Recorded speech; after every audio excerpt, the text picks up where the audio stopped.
everyone, how are you? Welcome back to my garden. If you're new here, hi, I'm Dominika, I'm a horticulturist, and this is where I garden, in this small urban container garden. So my garden is in the shade for most of the day. It receives a couple of hours of morning sunlight, but not everywhere. Some parts of the balcony receive more sunlight, for example the railing planters, and then there are parts that don't receive any direct sunlight at all. And I garden in zone 8A, so we have hot and humid summers and cold, dry winters. So we had quite a rough start to the season because it's been incredibly hot. Like May was still fine, we had really nice temperatures, but then as soon as June arrived, we had temperatures reach 40 degrees Celsius nearly every single day for the entire month. And 40 degrees, that's in the shade, obviously in the sun. It was even more intense. I recorded temperatures as high as 47, 48 degrees Celsius on multiple occasions. So it's been incredibly hot, it's been incredibly tough on both plants, obviously, and humans. You know, I work in a greenhouse and in a nursery. And as much as I love working with plants, being there 6 days a week when the temperature reaches 40 degrees Celsius is no fun. So luckily now the temperatures are dropping a little bit. We have quite a bit of wind today, which is a good thing because this wind is bringing some cooler temps. Apparently we are supposed to have temperatures in high 20s next week, which is not bad. So what I want to do today is, I already started, but I want to do a little bit of a cleanup, a little bit of a maintenance, take a good look at my garden, remove any dead plants, any dead plant material. My garden is fine for the most part. I'm gonna share with you kind of what I did, what was my maintenance routine during that heat wave. And yeah, just gonna take a good look at my garden, do a bit of cleanup, do a bit of maintenance, share you some updates because there's quite a number of things that are really exciting, really fun. Despite the heat wave, some plants did exceptionally well, others a little less, but for the most part it's fine. Alright, so I'm gonna do a bit of a cleanup in here. I'm gonna move all the plants because when the maple defoliated, obviously all the leaves kind of fell on the floor, and I don't want to keep any plant debris on the floor because it can harbor diseases, but mostly pests, which I'm gonna show you in a moment.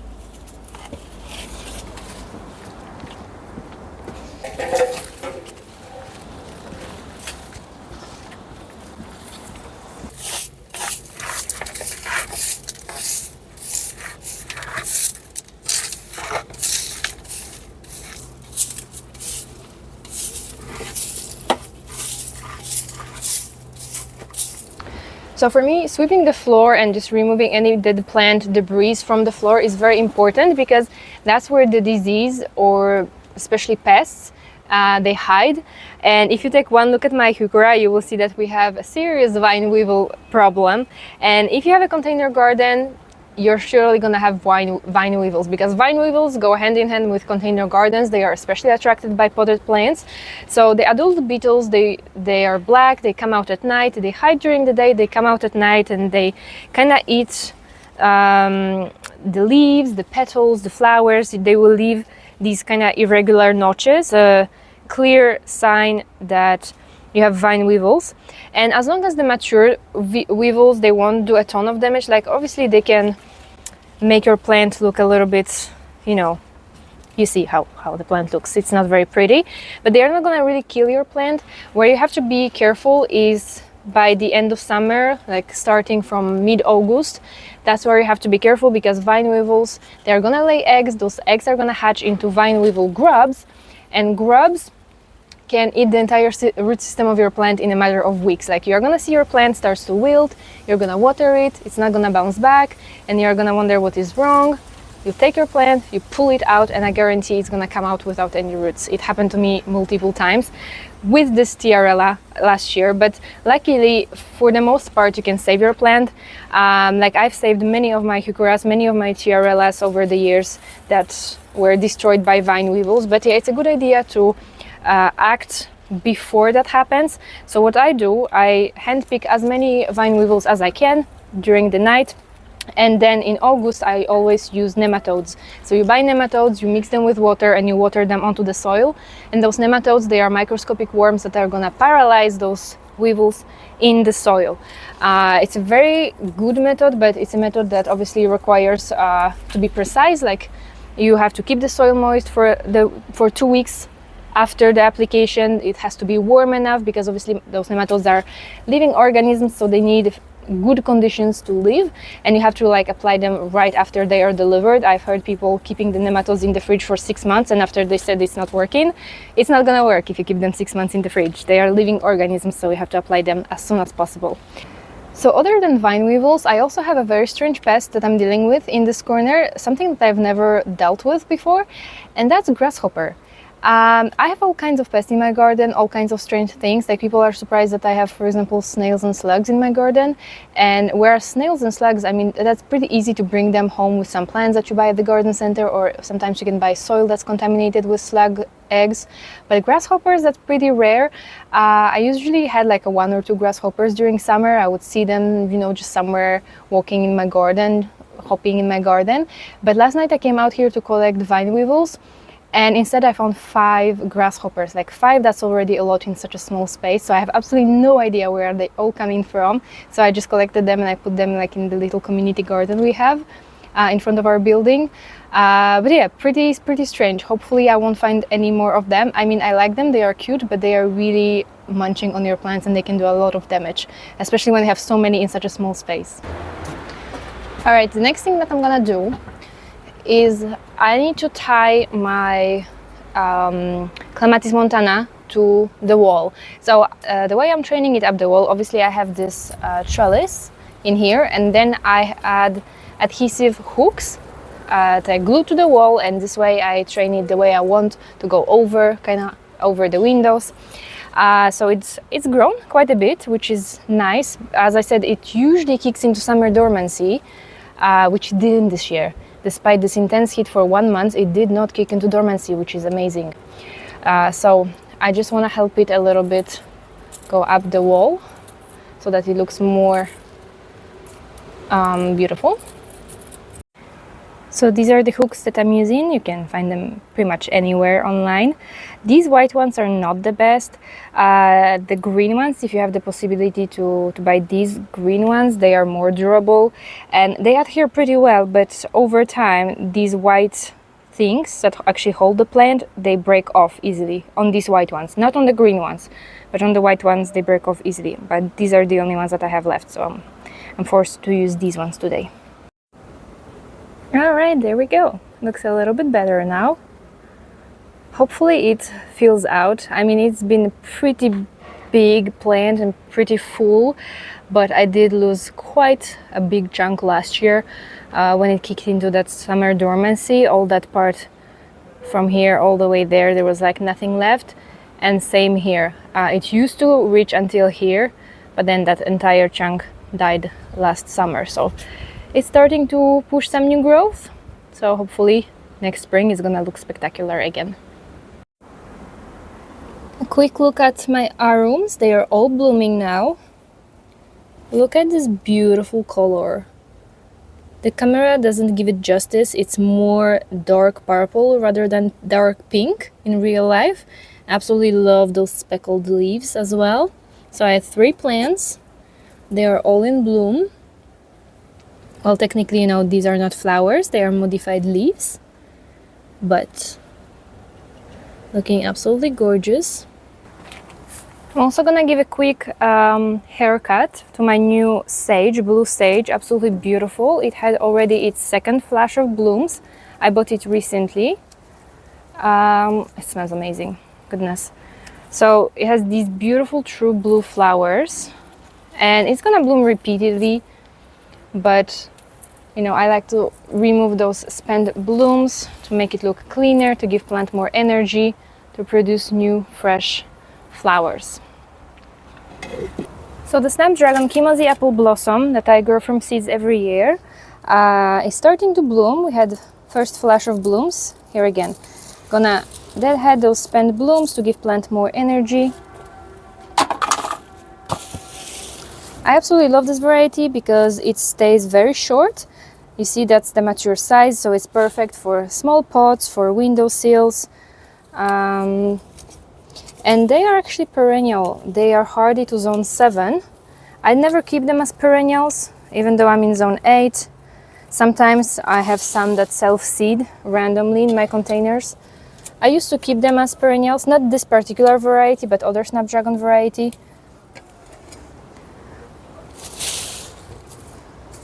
but I usually don't do it with these. Alright.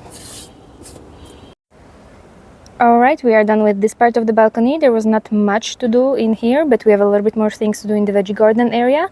But before we move forward, I want to give you a quick update on the micro dwarf tomatoes. I'm growing 6 varieties of micro dwarf tomatoes. I shared with you in previous videos how I picked the varieties, how I seeded them, then in another video how I transferred them to their final pots. And I'm gonna give you one more update, just kind of a sum up, comparing the varieties, the productivity, the taste and all that. I'm just waiting for them to ripen a little more. Some of them have been producing for a couple of weeks now, but some of them are just now starting to ripen. This variety is called Little Peeps. Look at this, how beautiful and how healthy looking. So yeah, I have 6 varieties and these are pretty fun.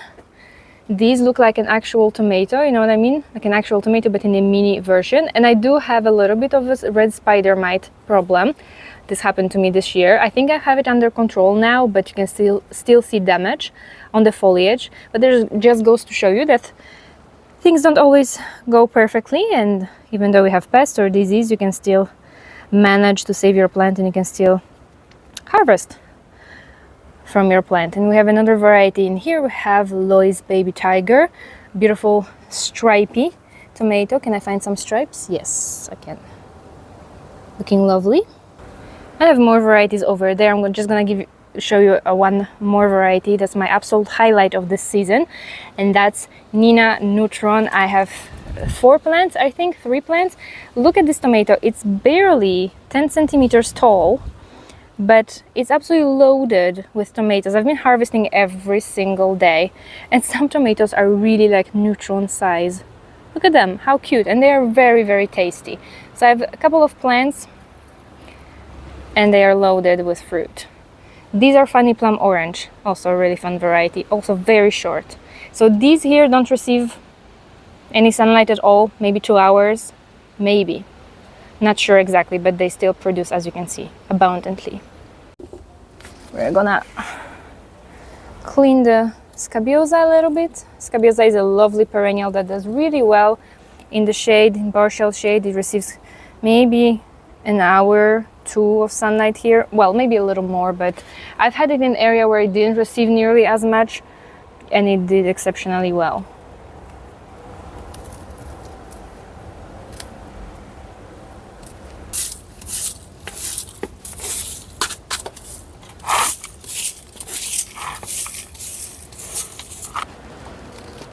Clematis jackmanii is now done blooming, so I'm just gonna trim it a little bit, just remove the spent blooms. I think I am gonna change it eventually, replace it. I've mentioned that already, I think last year, that I wanted to replace it.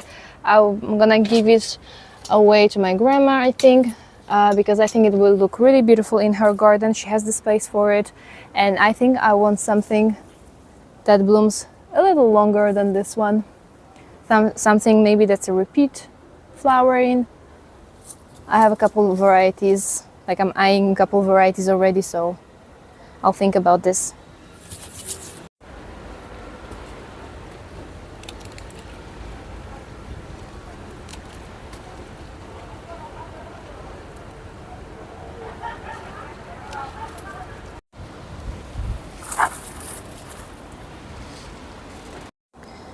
So in the veggie garden we have dahlias starting to flower, not much to see yet, a beautiful coleus that I brought from work.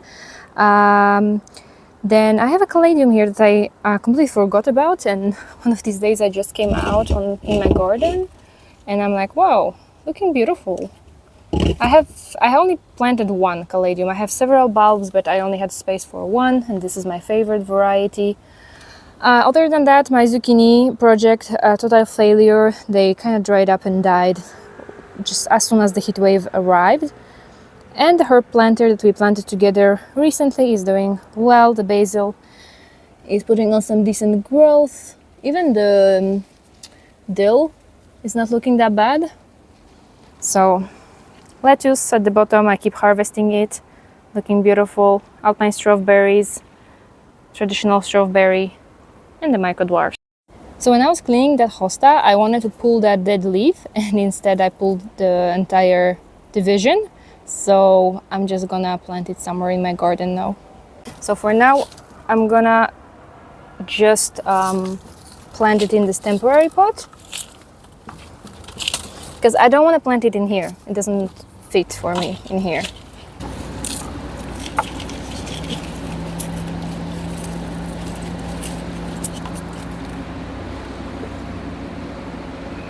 Alright, so all in all, it wasn't as bad as I thought it's gonna be. But as promised, I'm gonna show you how I've been taking care of my garden during that heat wave, what I've been using to help my plants survive, withstand that heat, and what I've been using to keep my garden alive, pretty much. So none of this is sponsored, it's just the stuff that I've been using for years. If you follow me long enough, you saw me speak about these products on multiple occasions.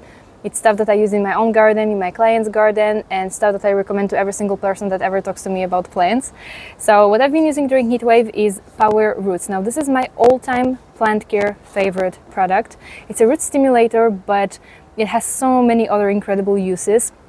So first of all, it contains humic acids, which help the root system branch out. So we have larger, healthier root system. Healthy root system equals healthy plant. Then we have algae extracts, we have amino acids that help your plant recover, we have potassium that is a key mineral in so many plant processes.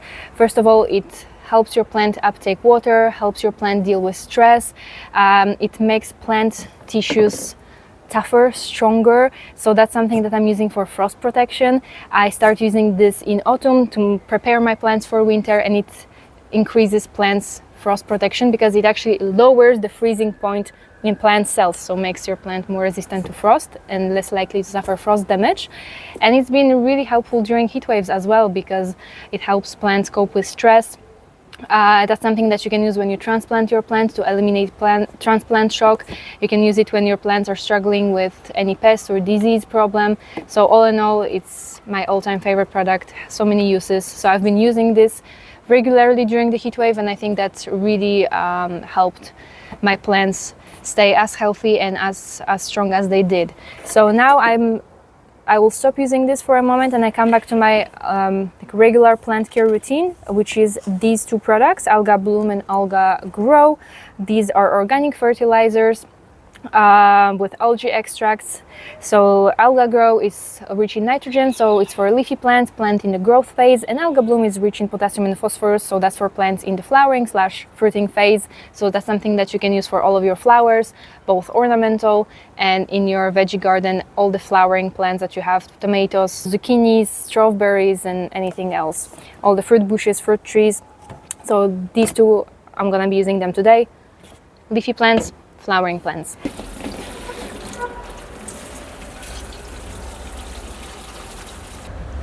Alright, this is gonna be it for today's video. I hope that you enjoyed it, I hope that you found it relaxing. Thanks so much for spending some time in the garden with me today, and we will see each other again in the next video. Bye!